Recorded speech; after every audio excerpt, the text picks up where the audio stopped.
पता है मैंने तुम्हें यहाँ क्यों बुलाया है? नहीं सर, बताइए ना क्यों बुलाया? ठीक है, बता देता हूँ।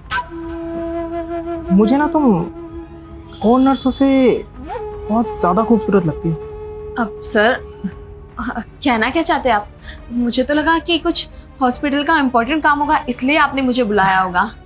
कुछ काम ऐसे होते हैं जो हॉस्पिटल से भी ज़्यादा ही इम्पोर्टेंट होते हैं। अब इम्पोर्टेंट काम के लिए बुलाऊंगा ना यहाँ पे, अब छोटे मोटे काम के लिए तो नहीं बुलाऊंगा। हाँ सर, वो एक्चुअली क्या है ना, कल आपने जो मुझे फाइल दी थी ना, वो मैंने बिल्कुल रेडी कर दी है और वो मैं हॉस्पिटल में ही भूल आई। मैंने सोचा था कि मैं आपको दे दूंगी। कोई बात नहीं, अभी क्लिनिक चल रहा है ना, तो फिर मैं आपको देती हूँ। चलिए। थोड़ी देर हॉस्पिटल को रखो साइड में, यहाँ पे कुछ मेरे पर्सनल काम भी होते हैं और पर्सनल काम मैं स्पेशल लोगों से करवाता हूँ, इसलिए तुम्हें यहाँ बुलाया है। अब मैं क्या कह रहा था कि तुम ऑनर्सों से ज़्यादा अलग क्यों लगती हो पता है? क्यों? क्योंकि तुम्हारी बात अलग है, उन जैसी नहीं हो तुम।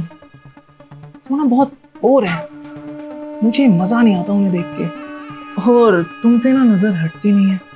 सर देखिए, बहुत सारे पेशेंट हॉस्पिटल के अंदर वेट कर रहे हैं और उनका ट्रीटमेंट भी करना है, और सारी फाइल मेरे पास ही है। अगर हम लोग टाइम पर हॉस्पिटल नहीं पहुंचेंगे ना, तो आपको पता है पेशेंट को कितनी ज़्यादा प्रॉब्लम होगी। हमारा जो फ़र्ज़ है हमें वो करना चाहिए। यहाँ पे बैठ के बातें तो बाद में भी हो जाएगी ना।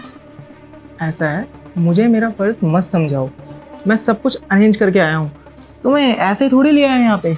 और यहाँ पे हमारे पास बहुत टाइम है बातें करने के लिए भी, और आगे जो कुछ करना होता है वो सब कुछ करने के लिए भी। मैं कुछ समझी नहीं सर, आप कहना क्या चाहते हैं? साफ साफ बोलिए ना।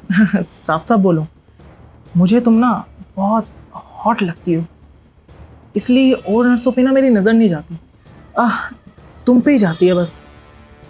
अब क्या करूं, मेरी आदत ही ऐसी है, खूबसूरत चीज़ों को ना छोड़ना आता नहीं मुझे। सर इसका मतलब ये है कि आपने मुझे इसलिए छोटे कपड़े पहनने के लिए बोला था, और हॉस्पिटल में तो मैंने देखा है कि ऐसे कपड़े नहीं पहने जाते, और आपने मुझे बहुत अलग ही तरीके की ड्रेस दी है और जिसमें मेरे को अनकंफर्टेबल फील होता है, और मैं फिर भी आपके लिए पहनती हूँ। अरे अनकंफर्टेबल फील क्यों करना, अब मैंने बोला है तो सही बोला होगा ना। और छोटे कपड़े पहनने में प्रॉब्लम क्या है? और वैसे भी हर कोई थोड़ी देखता है तुम्हें, मैं देखता हूँ। मुझे छोटे कपड़ों में तुम बहुत ज़्यादा अच्छी लगती हो, मैंने कहा ना, हॉट लगती हो। अब ठीक है सर, ये सारी बातें ठीक है, मैं समझ गई कि आप क्या कहना चाहते हैं। अब चले, लेट हो रहा है सर, टाइम देखिए आप। जाने की बहुत जल्दी है, लगता है तुम अपना फ़ायदा नहीं चाहती। फायदा? कैसा फायदा? मैं तो सोच रहा था तुम्हें नॉर्मल नर्स से हेड नर्स बना दूं। Seriously sir? सीरियसली। और तुम्हारी सैलरी कितनी है? सर 15,000 रुपये। ओहो, कैसे गुजारा होता होगा ना तुम्हारा। हाँ सर, ये तो है कि गुजारा करना बहुत मुश्किल हो जाता है, क्योंकि आपको पता है आजकल महंगाई कितनी है, और 15,000 रुपये आजकल के टाइम पे क्या ही होते हैं। सर मुझे तो बहुत ज़्यादा एक्साइटमेंट हो रहा है, खुशी हो रही है कि आप मेरी सैलरी बढ़ा रहे हो और मुझे अच्छी पोस्ट भी दोगे। Right sir? सैलरी मैं तुम्हारी 50,000 कर रहा हूँ। 50,000? 50,000। और पोस्ट बढ़वानी है ना तुम्हें? जी सर। देखो मेरी क्या है ना, एक फितरत है कि मैं फ्री में कोई काम करता नहीं। अब मैं कोई चीज़ तुम्हें दे रहा हूँ तो उसके बदले भी मैं एक्सपेक्ट करता हूँ तुमसे कोई चीज़। सर मेरे पास तो कुछ नहीं है आपको देने के लिए, और मैं भला दे भी क्या सकती हूँ? मैं तो एक छोटी मोटी नर्स हूँ, मामूली सी, जो आपके हॉस्पिटल में काम करती हूँ सुबह 10 बजे से लेके 8 बजे तक। मेरे पास अगर सब कुछ होता तो मैं आपको दे देती ना। अरे तुम ना बहुत भोली हो, तुम औरों के लिए नॉर्मल नर्स हो, मामूली हो, मेरे लिए बहुत खास हो। और तुम्हारे पास जो चीज़ है ना वो बहुत कीमती है मेरे लिए, जिसके लिए मैं 50,000 क्या 1,00,000 रुपए भी दे सकता हूँ अगर तुम चाहो तो। लेकिन अभी फ़िलहाल 50,000 से ही काम चलाओ, पहले मैं देख तो लूँ कि तुम मुझे खुश कर पाती हो या नहीं। क्या सर, आपका दिमाग तो ठीक है? आप ये कैसी बातें कर रहे हैं? देखिए मैं ऐसी वैसी लड़की नहीं हूँ, आप मेरे सर हैं, इसलिए बस मैं आपकी रिस्पेक्ट करती हूँ। मुझे मजबूर मत कीजिए कुछ भी करने के लिए। ठीक है, सब यही कहती हैं। अभी तुम्हें बोला ना कि तुम्हारी सैलरी 50,000 कर रहा हूँ, फिर भी तुम्हें समझ नहीं आ रही। और रही बात तुम्हें पोस्ट भी तो बढ़ा के दे रहा हूँ, हेड नर्स बनना है नहीं बनना, तुम कहती थी ना कि तुम्हारा ख्वाब है हेड नर्स बनना। अब तुम्हारा सपना मैं पूरा कर रहा हूँ, तो मेरा एक सपना तुम भी तो पूरा कर सकती हो ना। सर मैं हेड नर्स बनना चाहती हूँ और मैं अपनी सैलरी भी इंक्रीज करवाना चाहती हूँ, लेकिन अपनी मेहनत और काबिलियत के दम पर। ऐसे कोई गलत काम नहीं कर सकती मैं। ये तुम्हारी ना बहुत गलत सोच है। अरे मेहनत और काबिलियत के बल से ना बहुत कम लोगों को चांस मिलता है ऐसा। अगर हाँ तुम चाहो तो बहुत इजीली तुम्हें प्रमोशन मिल सकता है, लेकिन तुम्हारे समझ नहीं आ रही। अब ये मेहनत और काबिलियत का कीड़ा कैसे निकालूं मैं तुम्हारे मन से। मेरी बात सुनो ध्यान से। इतना सब कुछ मिल रहा है, उसके बदले में तुम्हारा जा ही क्या रहा है। अरे लाइफ सेट हो जाएगी तुम्हारी। छोड़ो, खुश कर दो मेरे को, सब कुछ मिल जाएगा तुम्हें। सर मुझे ना पानी की प्यास लगी है, मैं अभी 1 सेकंड में पानी पीकर आती हूँ। कोई नहीं, तू पानी से प्यास बुझा, मैं तुझसे प्यास बुझा लूंगा। देखता हूँ आज कैसे जाती है तू। हे भगवान, ये क्या हो रहा है मेरे साथ। मैं सर को इतना अच्छा समझती थी और ये मेरे बारे में इतना गलत सोच रहे हैं। और मैं इनके घर पर भी आई हुई हूँ, यहाँ से जा भी नहीं सकती। कुछ ना कुछ तो करना पड़ेगा। अगर आज कुछ गलत हो गया ना तो बहुत बड़ी प्रॉब्लम क्रिएट हो जाएगी। अब एक काम करती हूँ, हॉस्पिटल के ट्रस्टी को फ़ोन करके सारी बातें बताती हूँ। हेलो। Hello sir.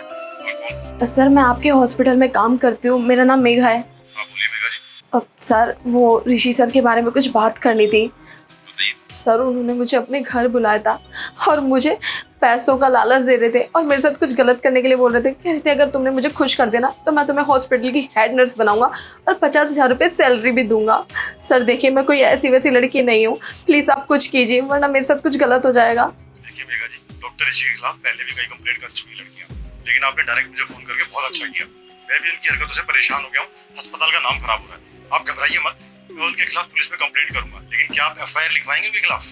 जी सर, मैं FIR लिखवाने के लिए बिल्कुल तैयार हूँ। ऐसे इंसान को ना सबक सिखाना ही चाहिए। अच्छा मेघा जी, आप स्ट्रॉन्ग बने रहिए, खुद को अकेला फील मत कीजिए, क्योंकि लड़कियों में इतनी ताकत होती है वो किसी भी सिचुएशन को हैंडल कर सकती है। मैं भी पुलिस स्टेशन जा रहा हूँ उनके खिलाफ कंप्लेंट करने, और आप घबराइए मत। आप उनको अपने हिसाब से हैंडल कीजिए और सबक सिखा के निकलिएगा ताकि इस इंसान की आंखें खुलें। जी सर, जैसा आप करें मैं वैसे ही करूँगी। अब ना पीछे नहीं हटूंगी, डर के आगे जीत होती है। अब देखो इसको कैसा सबक सिखाती हूँ। आ गई। मैं क्या कह रहा था, अब ना बहुत हो गया, उससे रहा नहीं जा रहा। तुम तो प्यास बुझाए ही, अब मेरी प्यास बुझा दो ना। तुम्हारा दिमाग खराब है क्या? ये कैसी हरकतें कर रखी है? तुम्हारी हिम्मत कैसे हुई मुझे चांटा मारने की? मुझे जानती भी हो तुम, मैं क्या कर सकता हूँ तुम्हारे साथ। थप्पड़ तो मुझे तुम्हें जब ही मार देना चाहिए था जब तुमने मुझे वायद ऑफर दिया था। और तुमने क्या सोचा कि मैं बिकाऊ हूँ? तुम जानती नहीं हो कितना पावरफुल हूँ मैं। 1 सेकंड में तुम्हारा करियर खराब कर दूंगा। करियर तो ना तेरा बर्बाद होगा, क्योंकि तेरी हरकतों के बारे में ना मैं हॉस्पिटल के ट्रस्टी को बता चुकी हूँ। समझ गया तू? अब देख वो 2 मिनट के अंदर ना पुलिस लेकर ही आते होंगे और तेरे खिलाफ ना FIR तो मैं करवाऊंगी। अब तेरे को जेल जाने से कोई भी नहीं बचा सकता। अरे शांत हो जाओ, शांत हो जाओ। कैसी बातें कर रहे हो? मैं मजाक कर रहा था। अरे टेस्ट ले रहा था मैं तुम्हारा। मैं कोई तुम्हारे साथ कुछ करने नहीं वाला। अरे मैं ऐसा हूं ही नहीं। मैं एक बहुत इज्जतदार डॉक्टर हूँ। अरे नहीं कर रहा मैं तुम्हारे साथ कुछ भी। मैं तो ना तुम्हारा टेस्ट ले रहा था कि तुम कैसी हो, तुम मेहनत करके आगे बढ़ने वालों में से हो या ऐसे ही सबकी बात मान लेती हो। ऐसा करो, तुम शांत हो जाओ और ये बात ना किसी को बताना मत, ताकि तुम्हारी भी इज्जत बनी रहे और मेरी भी। ठीक है ना? ये अपना दोगला चेहरा ना किसी और को जाके दिखाना। तूने मेरे साथ साथ ना कितनी लड़कियों की जिंदगी खराब की है, तो तेरे को जेल जाने से कोई भी नहीं बचा सकता। अब देख तू तेरे साथ क्या होता है। जेल? क्या करूं? क्या करूं? हाँ, मेरा दोस्त है ना वकील, उसको कॉल करता हूँ। ये तो फोन ही नहीं उठा रहा। मेरे को मिलना ही पड़ेगा इससे।